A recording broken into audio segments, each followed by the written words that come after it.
네, 안녕하세요. 저는 김태영이라고 합니다.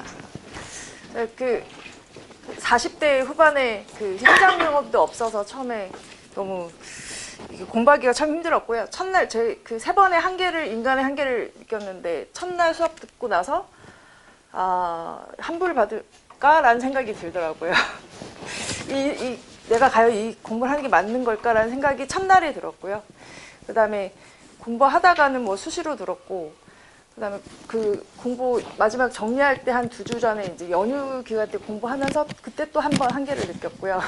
그 다음에 시험 볼 때, 저는 시험 볼 때가 너무 힘들어서 2교시 마치고 파스 사서 이렇게 목에 붙이고 손목에 붙이고 이렇게 겨우겨우 썼는데 다행히 이번에 720점으로 합격을 했습니다. 네, 운이 좋았다고 생각이 들고요.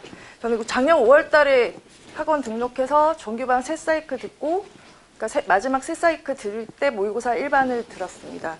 그러니까 정규반 1반을 들을 때도 무슨 말인지 전혀 이해도 안 가고 뭐 와닿지도 않고 이걸 어떻게 외우지라는 생각이 계속, 그러니까 합격자 수기를 봐도 저분들은 어떻게 저걸 썼지라는 생각이 계속 들었고요. 내가 쓸 수 있을까? 뭐 그런 의문을 항상 가지면서 수업을 들었는데, 정규반 한 2번 정도 듣고 나니까 그래도 이해가 되더라고요. 수업 첫날에 10시간 앉아있는 거 너무 괴롭고 허리도 아프고 뭐 어깨도 아프고 손목도 아프고 그랬는데, 그것도 시간이 가니까 또 적응이 돼서 인간은 참 적응의 동물이구나 라는 걸 느꼈습니다. 그것도 도움이 될 만한 모의고사 1반을 꼭 제가 추천드리고요. 그러니까 본인 처음에 모의고사 시험 보면은 당연히 저도 제대로 쓴 기억 처음에 당연히 없고, 그래도 그 준비하면서 공부하는 것도 큰 도움이 되실 거고, 나중에 생각해 보면 시간에 맞춰서 쓴다는 것 자체가 굉장히 도움이 되실 거라고 생각이 들고요. 그 막판에 연휴 때 저 이번에 왜 설 연휴가 있었잖아요. 그때 막판에 꽤 긴 기간에 반복해서 정리를 했던 게 정말 큰 도움이 됐고, 제가 내 머리가 너무 나쁜 게 아닌가? 이게 해도 안 외워지는데? 라는 생각이 들었었는데, 이렇게 반복을 하니까 또 외워지더라고요. 언젠가는 외워지는 걸 보면서 선생님들도 그런 경험이 그러니까 그런 경험의 날들이 오실 건데, 이게 되는구나 라는 생각이 들 때가 오실 거라고 생각합니다. 그리고 막판에 이제 저는 서브노트를 처음에는 원래 글씨를 되게 못 쓰고 악필이고, 그래서 처음에 백강고시체라는 책도 사서 처음에 좀 몇 장 연습하다 말았는데, 글씨도 너무 작고 못 쓰고 알아보기도 힘들고 뭐 그랬는데도 이것도 하다 보니까 글씨도 쓰다 보니까 조금 남들이 보기에 좀 편해 보이는 그런 글씨체로 변해가고, 글씨체도 좀 키워질 수 있었던 것 같고요. 그러니까 무조건 많이 연습해보는 것만이 길인 것 같습니다.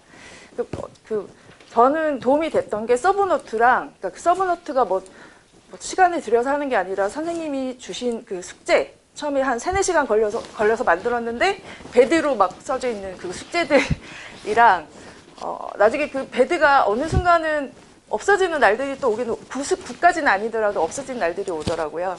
그 숙제들이 나중에 서브노트가 됐고, 그 다음에 후기 들어보면 공통 아이템을 만들려고 하는데, 도대체 공통 아이템은 무엇인가에 대해서 인터넷도 찾아보고 했었거든요. 근데 나중에 반복해서 하시다 보면 이거는 꼭 넣어야 되겠구나라는 그런 아이템들이 생기더라고요. 저도 막판 1-2주 전쯤에나 그걸 만들 수 있었던 것 같습니다. 뭐 가세 나오면 뭐 하단부 300mm 띄워야 되고, 뭐 겹침 얼마 해야 되고, 그 가세에 대한 거를 비계에도 넣을 수도 있고, 뭐 여러 군데 다 넣을 수가 있더라고요. 뭐 데크플레이트, 뭐 위험성 평가 그 절차에 대해서는 그것도 모든 안전 문제나 뭐 데크플레이트, 뭐 가설이나 뭐 그런 데 다 넣을 수도 있고, 그러니까 그런 공통 아이템들을 나중에 꼭 정리를 하시는 걸 추천드립니다. 그런 공통 아이템이 정리가 돼야지 서술이 채워지더라고요. 저는 글씨 쓰는 게 너무 힘들어서 막판에 손목도 아프고 해서 거의 뭐 표 같은 걸로 많이 서술을 채웠습니다. 점수는 용어랑 서술이랑 골고루 거의 180점 내로 나와서 720점이 됐고, 그리고 또 하나 큰 도움이 됐던 게 저는 모의고사 일반 저 지난번에는 굉장히 소수라서 단톡방이 있었어요. 근데 그 단톡방에서 이제 소장님들 공부할 때 연휴 때도 같이 공부하면서 서로 모르는 거 질문하고 서로 그 힘내 화이팅하고 그런 시간들이 굉장히 큰 도움이 됐고요. 그래서 꼭 그런 소모임, 소그룹 같은 것 정말 추천드립니다. 그 모의고사 일반에서 그 조아영 교수님께서 하신 말씀 중에 교수님이 공부할 때 암벽 등반을 하는 기분이었다라고 하셨는데 제 기분도 정말 공부할 때 이 방향이 맞을까? 과연 내가 이 공부를 하는 게 맞는 걸까? 이렇게 해서 붙을 수는 있을까라는 생각이 들 때가 한두 번이 아니잖아요. 근데 언젠가 그러니까 저도 현장 경험은 진짜 없는데도 하니까 되는 순간이 오더라고요. 화이팅.